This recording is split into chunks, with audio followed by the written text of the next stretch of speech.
Our story begins with a beautiful girl named Lynn. She's applying for a voiceover job at a film production company. As part of her audition, she adjusts her vocal tones to match their requirements and starts narrating a story.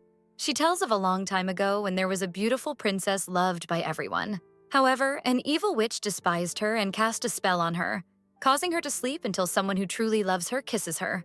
The judges are captivated by Lynn's storytelling, her compelling voice, and the emotions she conveys.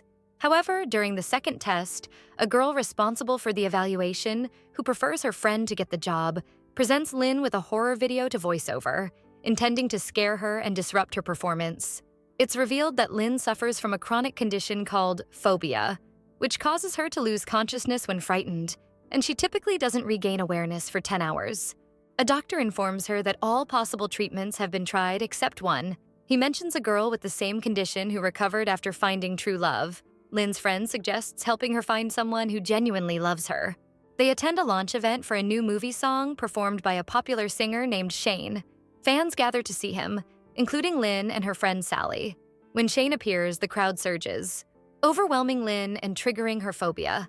As she's about to faint, a man named Sun Jae intervenes, preventing her fall.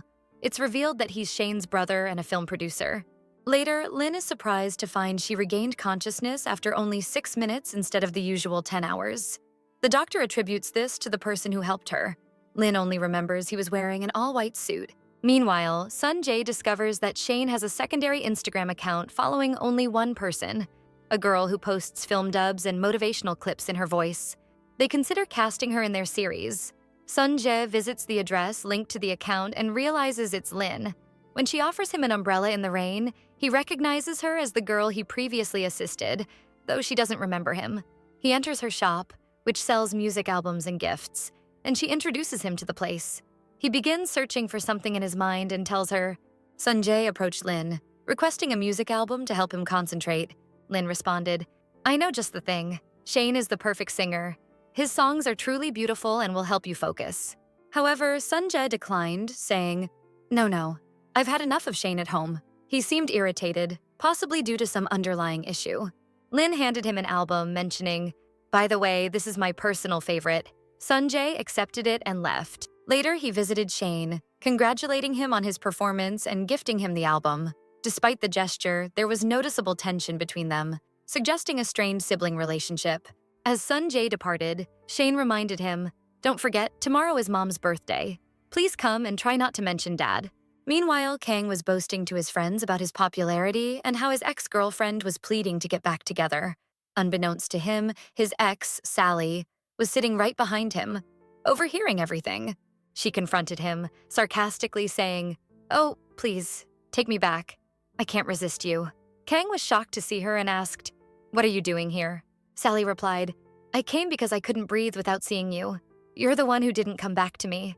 She continued, "I was considering giving us another chance, but after hearing what you said, consider yourself blocked from my life." She reminisced about the times he waited outside her house all night, but now she left him with his friends, emphasizing the importance of honesty in relationships.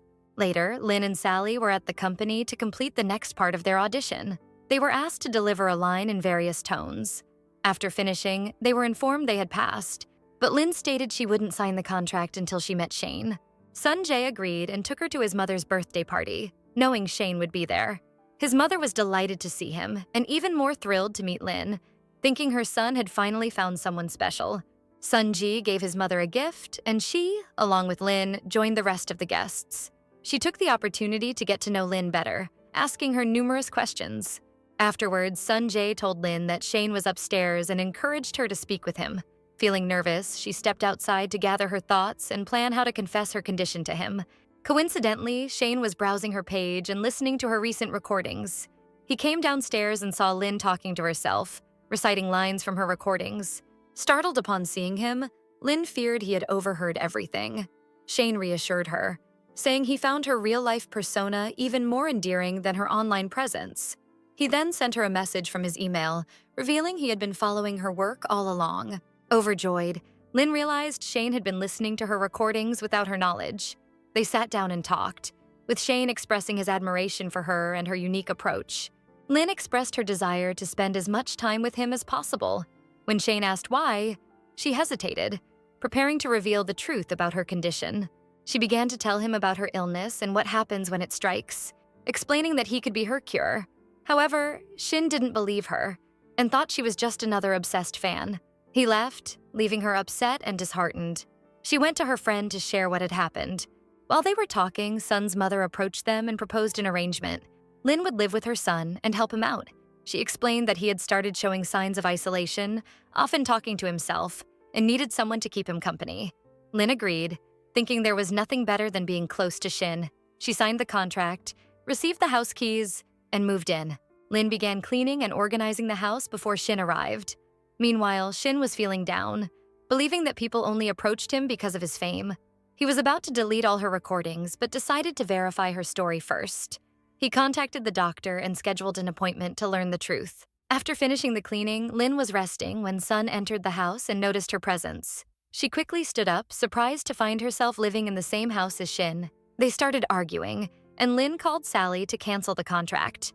Sun wasn't pleased with the situation either, and called Jang to confront him for involving his mother. Upon reviewing the contract, they discovered that the minimum duration before cancellation was 2 months, and terminating it earlier would incur a hefty fine. Lin had no choice but to stay, hoping that if her condition worsened, Shin would come to her aid since it was his brother's house. Sun set some ground rules for cohabitation, designated times for meals, and a requirement for her to keep her voice down. He installed a device to monitor her voice levels, warning that any violations would result in fines.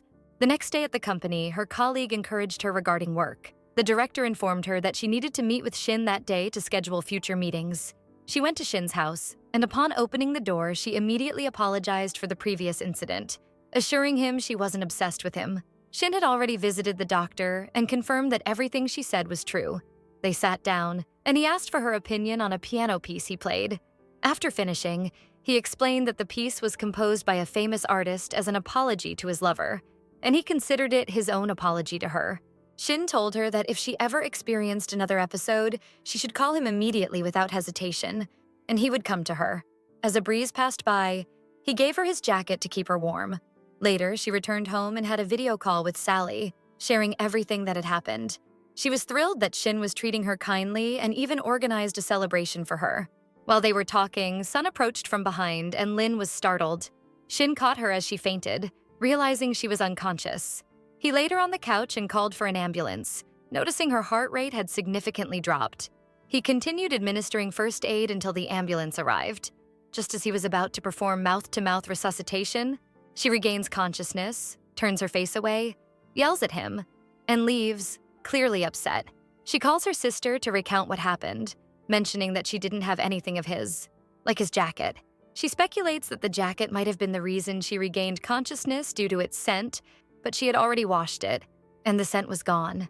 Later, Sun calls his mother, asking how she convinced her to stay with him at home and endure his temperamental behavior.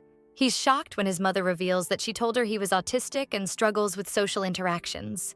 Feeling remorseful, he goes to Lin to apologize, assuring her he won't bother her again. To prove his sincerity, he cancels all her penalties and promises to grant her any request. Lin then asks for something with Shin's scent. He responds, "His scent?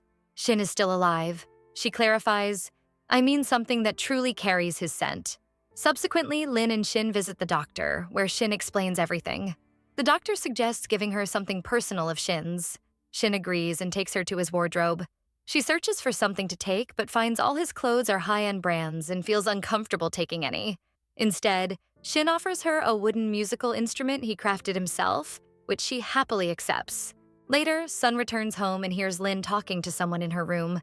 He knocks, and when she opens the door, he demands to know who she's brought into the house, emphasizing the sanctity of their home. He tries to enter her room, but she resists. Eventually, he forces the door open, and a girl runs out. They chase her, but she's surprisingly agile. When they catch her, Sun questions Lin about the girl. Lin explains that her name is Jovi, and she brought her to practice her role and help with acting. Sun, still upset, asks them to leave. They sit outside the house, but Sun, being kind-hearted, eventually lets them back in. The next day, they listen to his new song. Lin is immediately impressed, praising it highly. Sun is delighted by her reaction and gives her a small pendant to wear around her neck, saying it's something she can carry everywhere and that it might help if her phobia returns. Later, Lin is at Sun's house, cleaning. She notices a room that's usually locked but now open.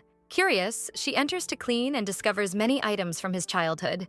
While cleaning, she accidentally knocks over a wooden bookshelf. Feeling guilty, she wonders how someone wealthy like him lives in such a place and keeps such a fragile bookshelf. She gathers the fallen items and considers discarding the bookshelf. Sun returns home with Jovi after taking her out.